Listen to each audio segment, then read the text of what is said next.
Bonsoir à tous, merci d'être au rendez-vous pour un nouveau JT sur Monaco Info. Au sommaire de cette édition, le gouvernement français a présenté la phase 2 de son déconfinement.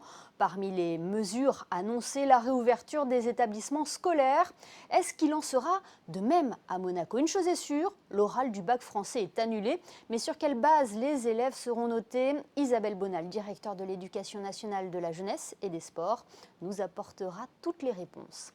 La crise a obligé les entreprises à adapter leur mode de fonctionnement. Chez Monaco Télécom, certains ont poursuivi leur activité, comme les techniciens de maintenance. Ceux qui le pouvaient sont passés en télétravail, d'autres ont été mis en chômage total temporaire renforcé. Quels enseignements tirer de cette crise? Est-ce que le télétravail a fait ses preuves ou au contraire il a montré ses limites? Pour en parler, nous serons avec la directrice des ressources humaines de Monaco Télécom, Corinne Pirinoli. Nous ferons également un détour par l'Italie et plus précisément à Vintimille où de nombreux monégasques ont leurs habitudes. Mais avant cela, le point sur l'info à Monaco avec Fabien Bonilla. Bonsoir Fabien. Bonsoir Émilie, bonsoir à tous. On débute ce point info avec les annonces faites ces jours-ci en France. Tout d'abord, un plan d'urgence de 4,5 milliards au profit des collectivités locales. En ce qui concerne la levée du confinement, la fin de la limite des 100 km pour le 2 juin, l'ouverture des salles de spectacle et les théâtres avec le port du masque obligatoire. Ce sera valable également pour les parcs de loisirs avec une jauge maximale de 5000 personnes. L'ouverture des parcs et des jardins dès ce week-end. Les cinémas ouverts également à partir du 22 juin. En termes d'éducation, toutes les écoles rouvriront progressivement avec des groupes de 15 élèves au maximum, de même que pour les collèges en zone verte, une réouverture pour toutes les classes de la 6e à la 3e. Quant au lycée, une information importante, l'annulation pure et simple des oraux du bac de français pour les élèves de première. Du sport Fabien, et cette information que nous avons appris aujourd'hui, le départ d'un des joueurs de la Roca Team. Oui, c'était dans les tuyaux depuis quelques jours et c'est officiel. Paul Lacombe part pour de nouvelles aventures dans son club de formation à l'Asvel. L'arrière médaillé de bronze au Mondial 2019 était à Monaco depuis 2017. Paul Lacombe vient de signer un contrat de 4 ans pour l'Asvel. Autre info, cette installation sur le toit de l'église Saint-Nicolas. Oui, des travaux pour installer des panneaux photovoltaïques, 72 panneaux précisément. Grâce à cette production, l'église Saint-Nicolas sera autosuffisante à 100% et l'excédent de production sera injecté dans les installations électriques des locaux de la Poste de Fontvieille. Elle permettra également de réduire le rejet de CO2 dans l'atmosphère d'1,5 tonne par an. Prochaine étape dans la transition énergétique, des installations photovoltaïques à l'école de Fontvieille, au musée de la Villa Paloma, à la SMO, à l'église Sacré-Cœur, au foyer de l'enfance, à la Villa Florestine et les nouveaux locaux de la direction du travail. Et pour clore ce point info, de nouveaux mots sont entrés dans le dictionnaire des mots d'actualité. 4 mots que l'on emploie beaucoup en ce moment et qui officiellement ne faisaient pas encore partie de la grande famille des mots officiels de la langue française. Ils sont sur toutes les lèvres, le mot déconfinement, le mot Covid, distanciation sociale et enfin geste barrière, à retrouver dans l'édition papier du Robert en librairie à partir du 4 juin. Parmi d'autres mots nouveaux, on retrouvera le cloud, collapsologie ou sexto. Merci Fabien. En effet, l'oral du bac français est annulé. Avant de faire le point avec Isabelle Bonal, Christine Datomel est allée à la rencontre des élèves de première pour avoir leurs sentiments. Moi je suis déçu, je pense que j'aurais une meilleure moyenne de bac de français avec cet oral. Franchement ça va, on préfère que ce soit tout annulé parce qu'on a été bien préparé mais c'est compliqué d'arriver après 2 mois de confinement etc. Donc ça va, on préfère que ce soit annulé quand même. C'est plus facile le bac, moi je trouve, donc ça va être plus dur pour la notation. On ne sait toujours pas comment on va être noté, on ne sait toujours pas sur quoi ils vont se baser, si les notes là vont compter ou pas. Donc oui, on a un peu peur, mais bon.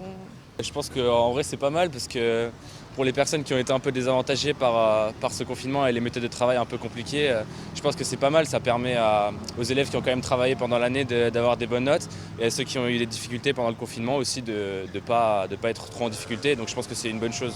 Vous l'avez entendu, des réactions partagées entre déception, soulagement et satisfaction pour ces élèves de première. Rentrons à présent dans le vif du sujet avec le directeur de l'Éducation nationale de la jeunesse et des sports. Bonsoir Isabelle Bonal. Bonsoir. Comment allez-vous adapter les mesures prises par le gouvernement français en principauté ? C'est évident que cette année, que ce soit pour le baccalauréat ou pour le brevet des collèges, ça ne va pas se passer dans les mêmes conditions. Donc Monaco appliquant les programmes français, ces mesures s'appliquent également en principauté, pour les établissements publics et privés sous contrat de la principauté. Donc le baccalauréat et le diplôme national du brevet seront délivrés en tenant compte des notes obtenues au premier et au deuxième trimestre. Et concernant les élèves de première, l'oral de français est aussi annulé? Oui, il est supprimé et sera validé par le contrôle continu. Néanmoins, les progrès des élèves constatés après la réouverture des lycées seront indiqués en commentaire dans le livret scolaire de l'élève. C'est pour ça qu'il est vraiment conseillé, je tiens à le dire, pas parce que l'oral est supprimé que pour autant l'élève doit rester à la maison. Je les invite à continuer de venir à l'école. Voilà, donc le travail de l'élève ne sera pas juste jugé sur les 2 premiers trimestres. Le 3e trimestre sera également pris en compte, mais en commentaire, pour justement conserver cette assiduité et ce présentiel que vous défendez tant. C'est pour cela que je dis que le jury va analyser le livret scolaire des candidats.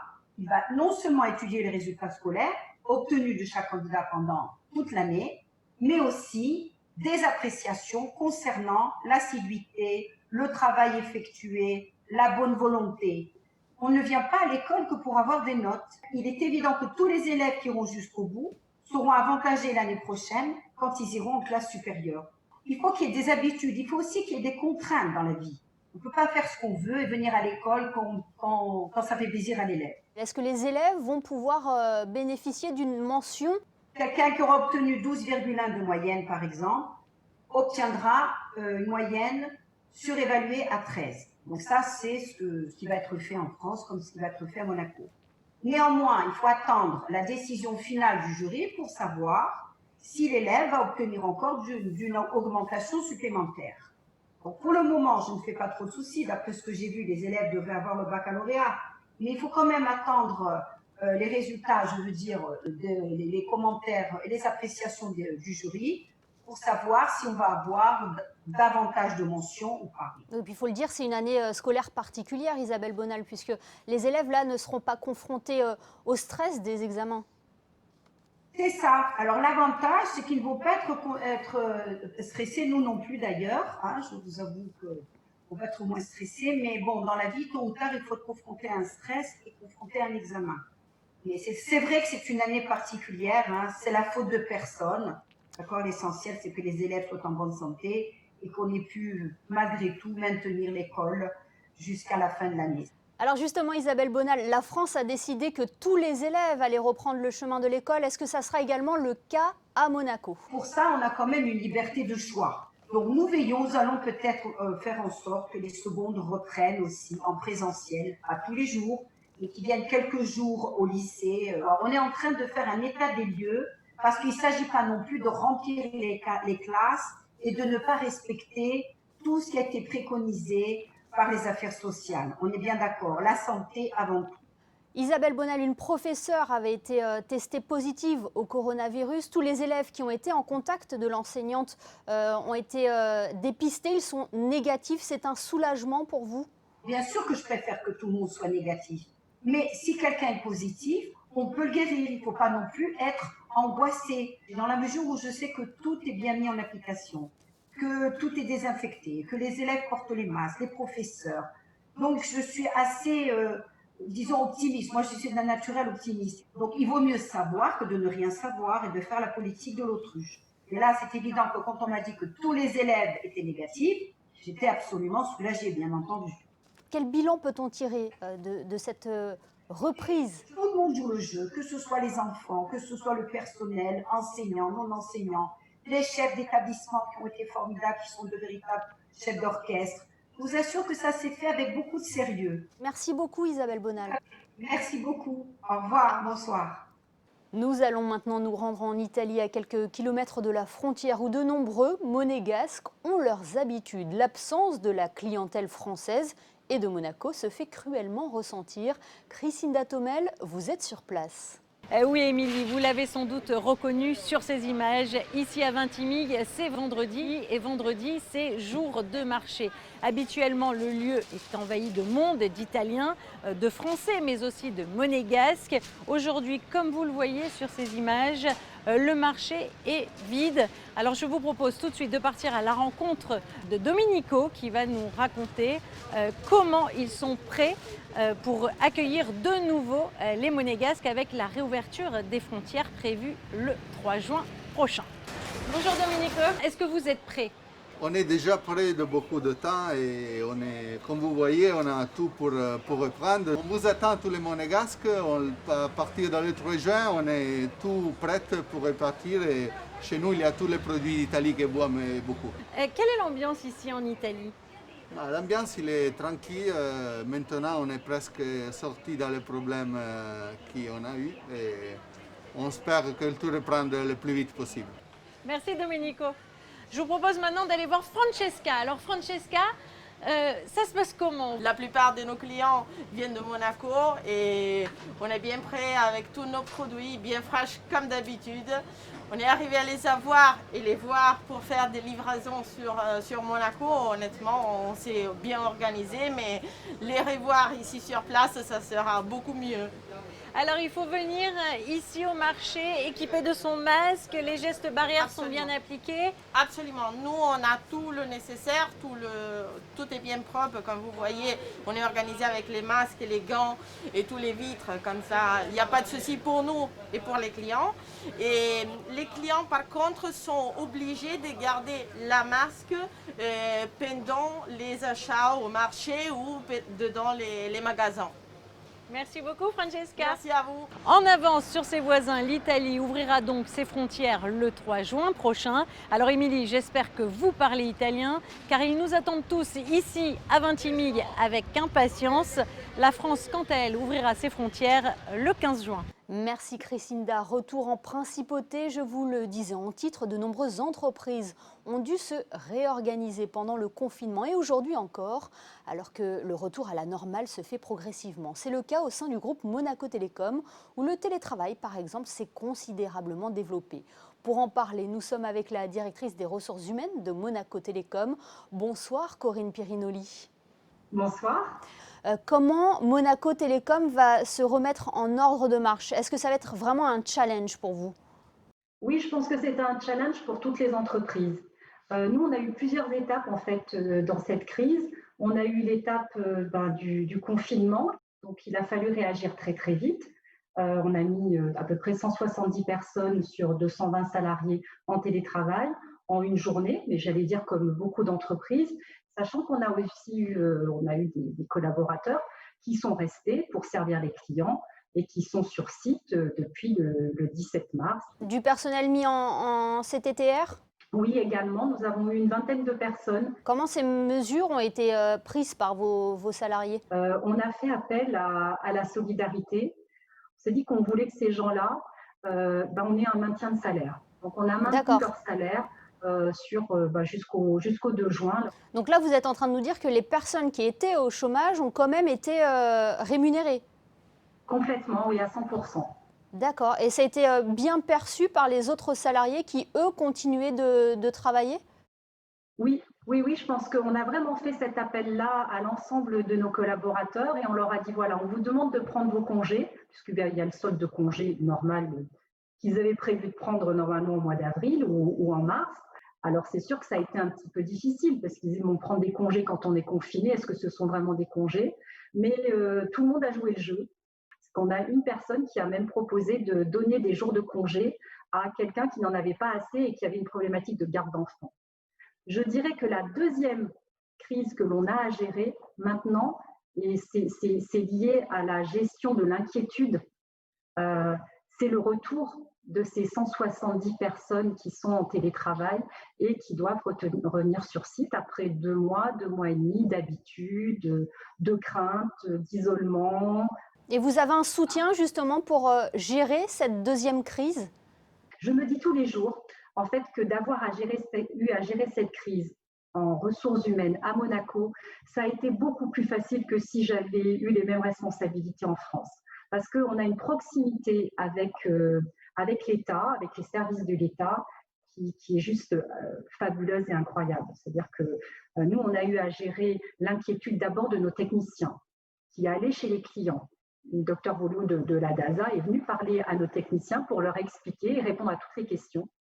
Et deuxième étape, quand on a commencé à dire aux télétravailleurs, maintenant on va préparer le plan de déconfinement, là on a eu la deuxième vague d'inquiétude qui était de se dire mais moi je suis bien à la maison. Et donc là c'est pareil, on a eu l'aide de notre médecin du travail, le docteur Ritter, qui est venu faire par Zoom une vidéoconférence pour nos 220 salariés et qui a répondu aux questions. C'est pas notre métier, moi je suis pas médecin, et c'est un sachant, c'est un médecin qui a répondu à ces questions-là. Est-ce que le télétravail a montré ses limites ou bien au contraire, il a fait des preuves? Ce qu'on a mis en place très rapidement, ce sont grâce à Zoom et à toutes ces technologies, des points réguliers, des réunions managers, des staff briefings. On envoie tous les soirs un quad neuf de la journée à l'ensemble de nos salariés parce que la vie continue. La difficulté aujourd'hui, c'est de faire revenir les personnes dans l'entreprise avec les règles de sécurité qu'on doit mettre en place. Mais on n'aura toujours que 40% des salariés qui sont dans l'entreprise. Il va falloir qu'on se dise, mais comment on s'organise pour garder une bonne fluidité de l'information. Mais en tout cas, on veut que tout le monde revienne dans l'entreprise. Donc, toutes les semaines, par roulement, les salariés reviendront à raison d'environ 2 jours par semaine. Est-ce qu'avec le télétravail, justement, vous n'avez pas peur de perdre cette culture de l'entreprise? C'est le gros risque que l'on a. Imaginez que l'on ait une partie de l'entreprise, celle qui finalement sert le client, c'est-à-dire les commerciaux à la boutique et les techniciens dans l'entreprise et tous les autres ailleurs, c'est pas envisageable. C'est pas envisageable parce qu'on perd ces petites histoires, ce quotidien qui crée le lien, qui donne du sens, qui fait qu'on se bat tous pour un objectif commun. Ces petites choses, ces petits signaux faibles, quand on a trop de gens en télétravail, on n'arrive pas à les avoir. Parce qu'on se dit, bon, est-ce que je vais prendre mon téléphone pour appeler la personne qui est finalement chez elle, pour lui raconter cette petite mésaventure que j'ai eue. Donc, on perd beaucoup de remontées terrain et pour nous, c'est essentiel.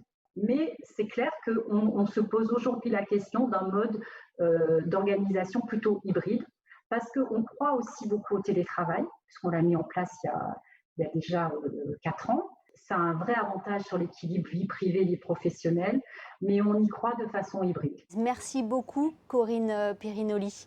Je vous en prie, merci à vous. Nous passons au point info pratique avec vous, Fabien, et la réouverture des établissements de la Société des Bains de Mer. Oui, avec un échéancier dès le mardi 2 juin, l'inauguration de la nouvelle place du Casino, avec pour l'occasion l'ouverture de la brasserie du Café de Paris et sa nouvelle terrasse. Ouverture également du Madawan. Le mercredi 3 juin, ce sera au tour du Monte Carlo Bay Hotel & Resort avec l'Orange Verte, le Blue Jean et le Spa 5 Mondes. Le vendredi 5 juin, au Casino de Monte Carlo, la réouverture des salons de jeu, des terrasses et du restaurant Le Salon Rose. Les salons et terrasses du Casino Café de Paris rouvriront également. On passe au vendredi 12 juin, ce sera au tour du grill et du bar américain de l'Hôtel de Paris. Mardi 16 juin, le Bouddha Bar. Le mercredi 24 juin, le Koya Monte Carlo. D'autres ouvertures sont prévues au mois de juillet, mais restent à confirmer. Et puisque l'on parle de la SBM, à noter l'ouverture du Novotel ce lundi et son restaurant ce mardi. Quant à l'Hôtel Métropole, l'ouverture est prévue à partir du 19 juin. C'était un service mis en place pendant le confinement. La mairie de Monaco arrête ses livraisons le dimanche. Absolument. La mairie de Monaco informe que le service des livraisons au marché de Monte-Carlo et de la Condamine n'est plus proposé le dimanche. Les livraisons sont désormais assurées du lundi au samedi jusqu'à 14h30. Pour rappel, les livraisons sont proposées gratuitement. Les commandes doivent être passées directement auprès des commerçants jusqu'à 12h30. Un mot à présent sur la campagne de dépistage au Covid-19 à Monaco.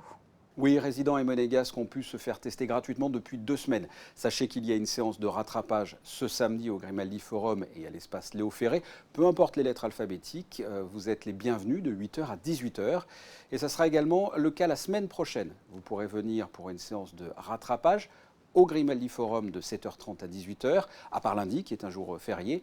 Après les résidents, ce sera au tour, dès la semaine prochaine, des salariés de la Principauté à pouvoir, s'ils le souhaitent, se faire dépister gratuitement au Grimaldi Forum. Et on commencera par les lettres A et B ce mardi et mercredi de 7h30 à 18h. Sachez que les 2 centres ont reçu aujourd'hui la visite du ministre d'État Serge Tel, accompagné du ministre des Affaires sociales et de la Santé Didier Gamer-Nager. Merci Fabien pour ce point info pratique. Et enfin, quel temps va-t-il faire samedi ? Eh bien, ça sera un peu comme la veille, des éclaircies dans la matinée et un temps qui se couvre au fil de la journée. Il se peut qu'il pleuve en fin d'après-midi. Il fera de 13 à 20 degrés environ.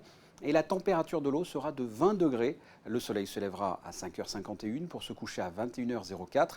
Et ce samedi, nous fêterons les Saint-Ferdinand. Merci Fabien et merci à vous de nous être fidèles chaque soir sur Monaco Info. N'oubliez pas de nous alimenter en témoignages, en informations, en photos et en vidéos en rejoignant le réseau Malizia. On se quitte avec les photos de Stéphane Dana et ce retour sur les bancs de l'école. À demain sur Monaco Info.